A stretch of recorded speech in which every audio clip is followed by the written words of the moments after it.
The reason for why we're sitting out is a matter that we have all since agreed upon. As the Senate Business Committee, we have sat and found that the dates involved are convenient. And as a senior leader from the community where the Senate will sit in Busia, I want to assure the House that Busia is very beautiful. In fact, you have no idea how much you're going to find it very attractive and enjoyable.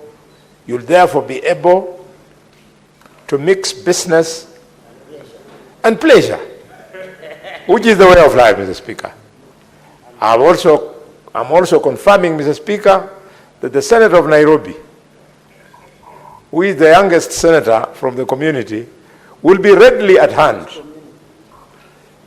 The community of the community will be readily at hand to offer any service that you require.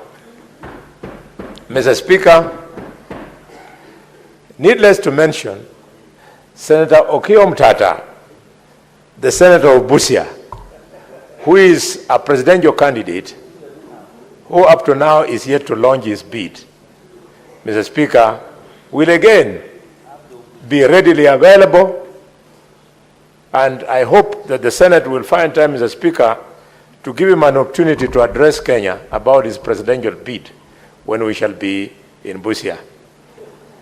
Mr. Speaker, every time I look at him, he talks presidential, looks presidential, but he doesn't walk presidential.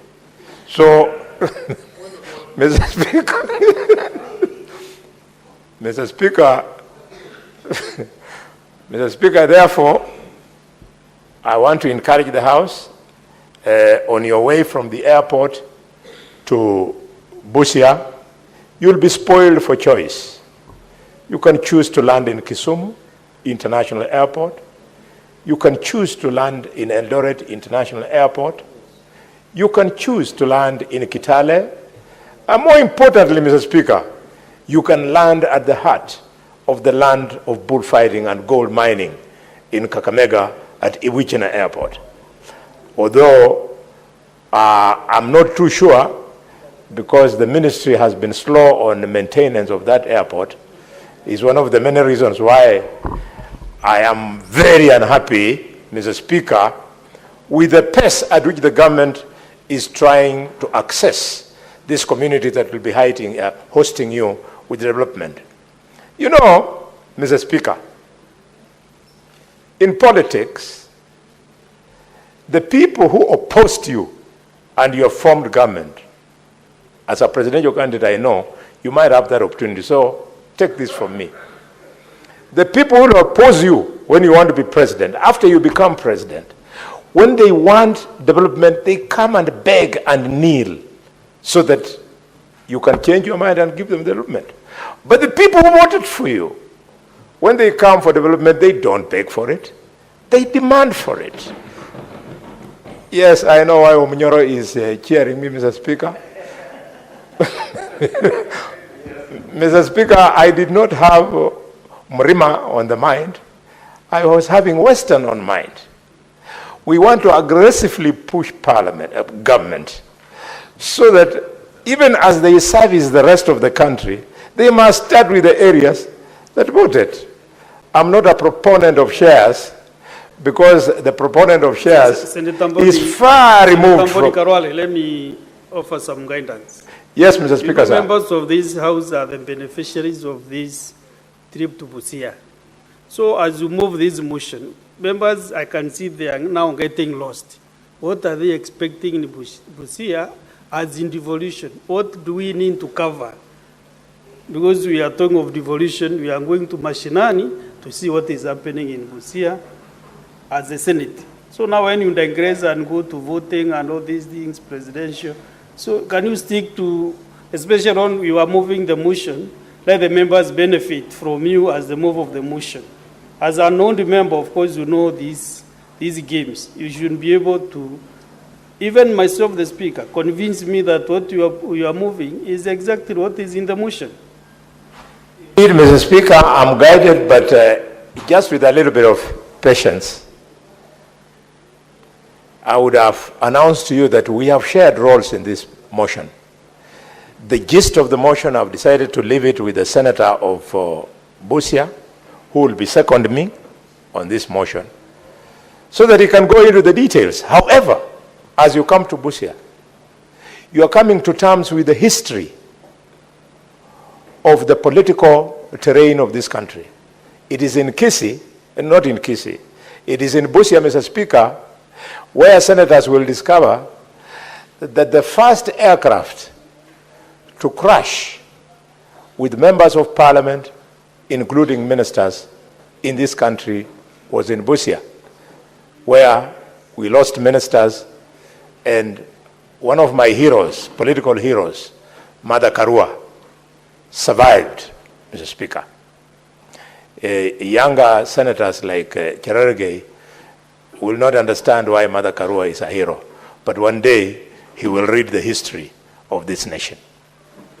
Mr. Speaker, in Busia, you will have an opportunity to see the challenges of the one-stop border post, Mr. Speaker.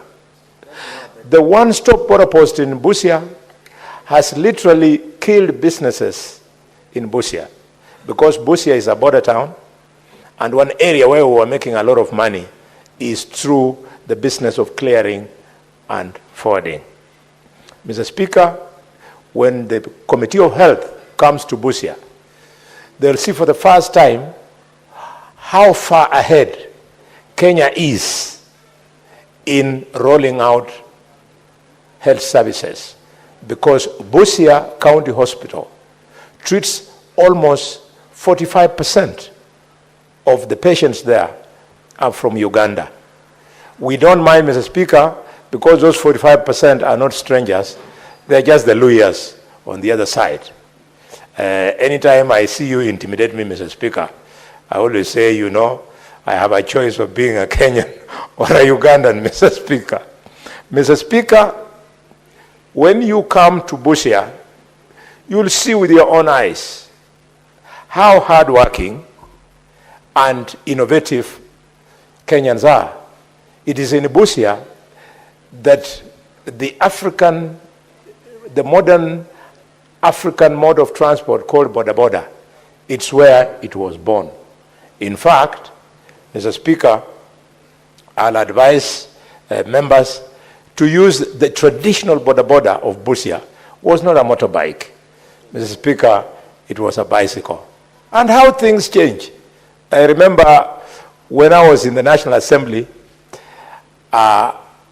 colleagues were laughing at us that we come from a community that relies on bicycles for transport. Little did they know that that innovativeness would become a national means of transport.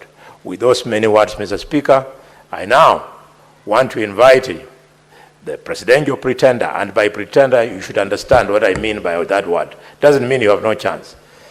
The claimant to the presidency, the distinguished senator of Busia, my own younger brother, Mr. Speaker, the House does not know, this guy has, before he came here, he helped me a lot to succeed as chairman of public accounts, because he could give me information that I used to pin government down when I was the chairman in my other life.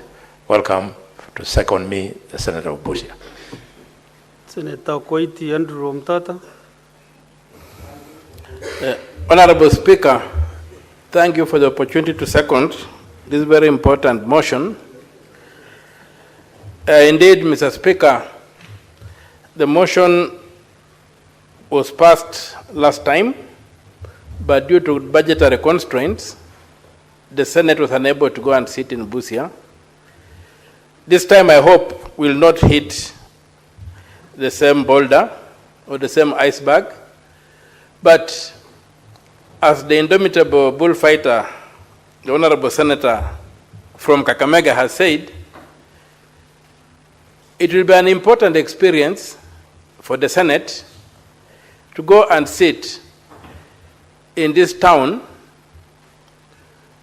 Busia town, and see the countryside and sample what this country has in that part of the world. And then you will also understand the impact of the politics of marginalization on communities. Because Busia has got some facilities that are not even available in the entire region. For example, Busia has got cave paintings, prehistoric cave paintings in Kakapel. I hope the Senate will go there and see for itself that we have got prehistoric cave paintings that were done by those prehistoric human beings. But the area is hardly developed, is hardly utilized. If you look at similar sites in Namibia, which I think is the nearest comparison, you will not believe what is happening. Many people will be surprised, many senators will be surprised to learn that Busia has got a big lake, Lake Victoria. And I would love for people to visit the Samia and Bunyala regions of Busia, and especially look at the road transport, the water transport, and how neglected it is. You will notice that it is quite a Herculean task for people to move from one island to another. They will also be able to witness the silting that has brought a lot of flooding to the region, whereby the rivers don't flow into the lake. We will also be able to look at areas like, again, according to the maps by Carlo, hardship areas in Busia, in Bunyala, in Samia, and in Teso North. These are hardship areas which have been clearly indicated to be hardship areas, yet the people who are sent to work there are never paid those hardship allowances. The schools don't get those hardship allowances. And so people will come and see for themselves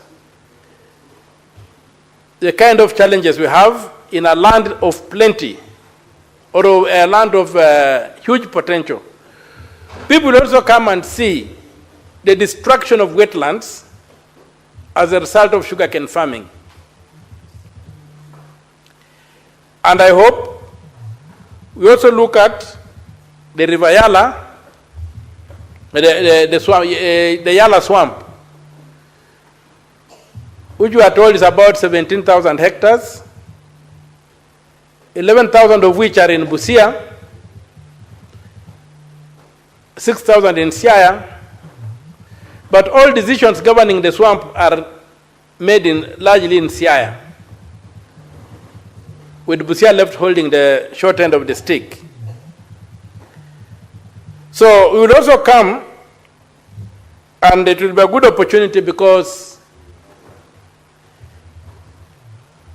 in terms of service delivery, the county is not performing very well. And the Senate sitting in Busia will help us audit and ferret out some of the issues that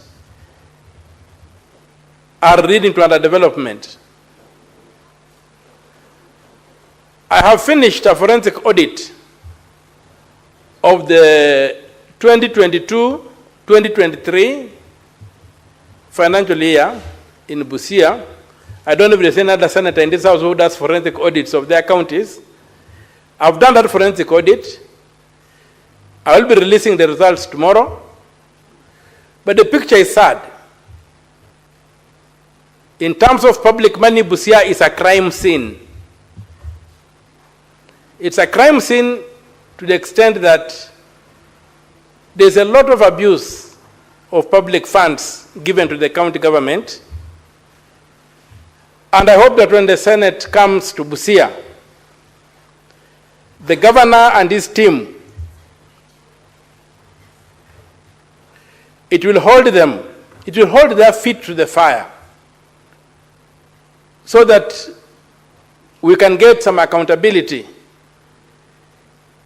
on the ground. you will see for yourselves the level of underdevelopment